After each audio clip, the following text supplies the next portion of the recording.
यह राष्ट्रीय मार्ग क्रमांक 44 नागपुर से कन्याकुमारी तक का व्यस्त राजमार्ग है और स्थानीय नांदगांव चौक पर बना है। इस फ्लाईओवर बड़ा खड्डा बनने से फ्लाईओवर यातायात के लिए खतरनाक बन गया है। हिंगनघाट शहर के नांदगांव चौक पर बने ये पुल पर दूसरी बार आर पार गड्ढा बन गया है और इस कारण राष्ट्रीय राजमार्ग 44 पर स्थापित पुल पर घटिया कार्य की गुणवत्ता उजागर हुई है और ये फ्लाईओवर अब यातायात के लिए खतरनाक बन गया है। चूंकि इस राष्ट्रीय राजमार्ग पर दिन रात यातायात काफी रहता है, इसीलिए इस पुल पर अचानक ऐसा गड्ढा बन जाना किसी बड़ी दुर्घटना को आमंत्रण देने जैसा है। केंद्रीय परिवहन मंत्री नितिन गडकरी पुल बनाने वाली कंपनी के खिलाफ क्या कार्रवाई करेंगे, ये सवाल उठ खड़ा हुआ है। ऐसी खतरनाक स्थिति में पुल पर बड़ी दुर्घटना की संभावना से इनकार नहीं किया जा सकता। इस पर इन गड्ढों के कारण ठेकेदार द्वारा घटिया निर्माण और भ्रष्टाचार की बात सामने आई है। वही हिंगनघाट के खतरनाक फ्लाईओवर का क्या किया जाए, ये सवाल भी उठ खड़ा हुआ है। नांदगाव चौरस्ता हिंगणघाट मध्ये मी नॅशनल हायवे 44 नॅशनल हायवेवर एक मोठा ब्रिज बनलेला आहे। त्या ब्रिज मध्ये 4 वर्षात दुसऱ्यांदा मोठा गड्डा पडलेला आहे आणि तो गड्डा बघा, हा जीव घेणारा गड्डा आहे। 10 mm ची सळाक वापरलेली आहे, 8 mm ची सळाक वापरलेली आहे आणि काही सळाक मंदातूनच कट झालेली आहे, कंटिन्यू सळाक नाही आहे। आज बघा, या जर गड्ड्यामध्ये जर कोणी ॲक्सिडेंट झाला, जर एखाद्याची गाडी फसली, जर कोणी मरण पावला, तर त्याचा जबाबदार कोण राहणार आहे। आणि ह्या कॉन्ट्रॅक्टर संग आम्ही कॉन्टॅक्ट केला तर तो अभद्र भाषेमध्ये आमच्यासोबत बोलून राहिलेला आहे। तो म्हणते की कोणी मेले तरी मला काही फरक पडत नाही, सत्ताधारी लोक माझ्या पाठीशी आहे। बघा, 4 वर्षांमध्ये इतक्या मोठ्या प्रमाणात भ्रष्टाचार केलेला या पुलाच्या माध्यमातून मी आदरणीय नितीनजी गडकरी साहेबांना विनंती करतो का तुम्ही ज्यांना कॉन्ट्रॅक्ट दिला त्याच्यावर कठोर कारवाई झाली पाहिजे।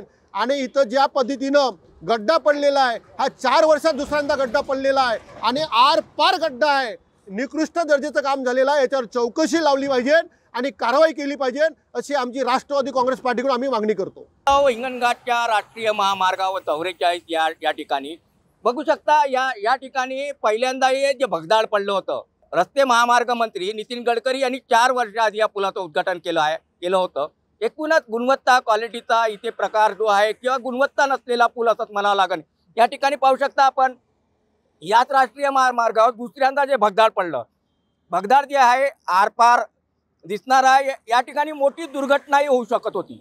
बघू शकता, राष्ट्रीय महामार्ग 44 वर असलेल्या या पुलावर अशी दुर्दशा झाली आहे। एकूणच या पुलावर जे क्वालिटी आहे किंवा गुणवत्ता आहे ढासळलेली आहे असंच म्हणावं।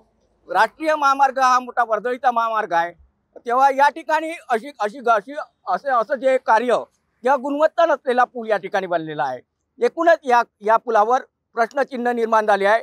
नितीन गडकरी जे होते 4 वर्षापूर्वी या ठिकाणी या पुलाचं उद्घाटन माननीय नितीन गडकरी रस्ते महामार्ग केंद्रीय मंत्री यांनी केलं होतं, पण हा एक पूल जो आहे प्रश्नचिन्ह किंवा भ्रष्टाचाराची लागण झालेला आहे असंच काही म्हणावं लागेल।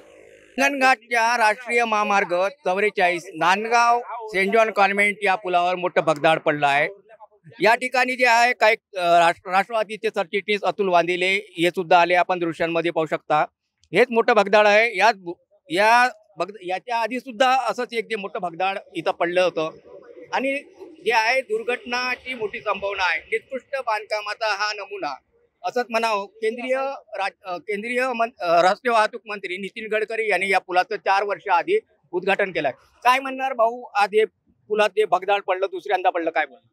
हिंगणघाट, नांदगाव चौरस्ता आणि नांदगाववर जो बांधलेला ब्रिज आहे, या ब्रिजला या 4 वर्षामध्ये दुसऱ्यांदा गड्डा पडलेला आहे आणि हा गड्डा जीव घेणारा गड्डा आहे। या गड्ड्याची परिस्थिती बघा तुम्ही, ह्या जी सळाकी वापरलेली आहे, या सळाकी 10 mm च्या सळाकी आहे। इतक्या मोठ्या ब्रिजला, हा मोठा ब्रिज आहे आणि या ब्रिजला 10 mm च्या सळाकी आहे आणि त्यानंतर जे 16चे जे बार वापरलेले आहे ते ओरलॅप म्हणजे मधातून सोडून दिलेले आहे, कंटिन्यू ते बार नाही आहे। म्हणजे याच्यातून अशा गोष्टी लक्षात येत आहे का किती मोठ्या प्रमाणात हा भ्रष्टाचार झालेला आहे।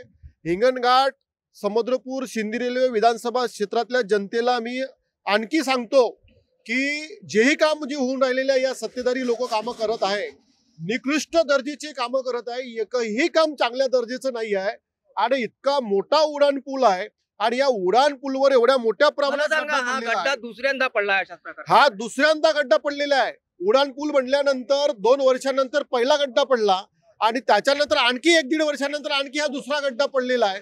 म्हणजे 4 वर्षात आरपार मोठे गड्डे आहेत. आमचे कार्यकर्ता सकाळी आलेले होते इथं. आल्यानंतर गड्डा पडून दिसला.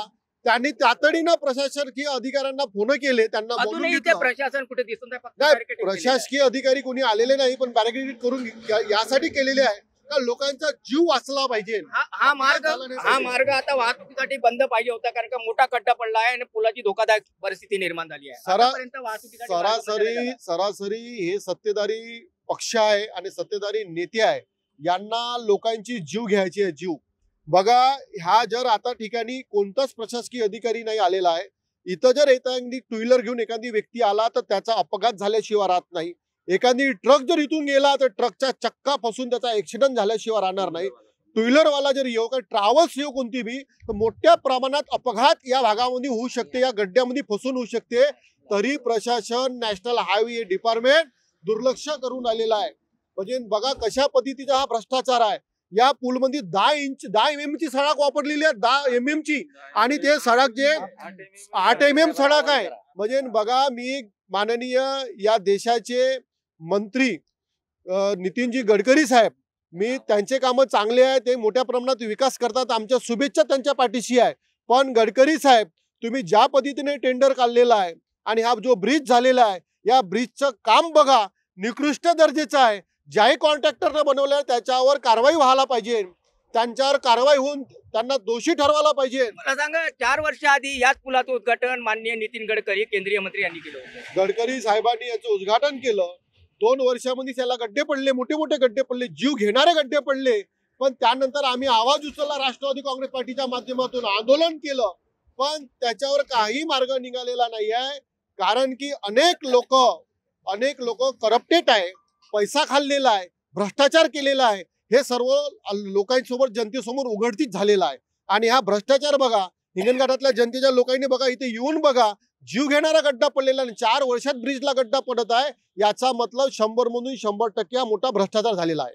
एकूणच हिंगणघाटच्या राष्ट्रीय महामार्ग हैदराबाद बेंगलुरू हा मार्ग आहे, या ठिकाणी मोठा भ्रष्टाचार किंवा निकृष्ट दर्जाचं काम झालं आहे, असंच काही म्हणावं लागेल. NBCN न्यूज के लिए हिंगनघाट से रवि अनवरकर की रिपोर्ट।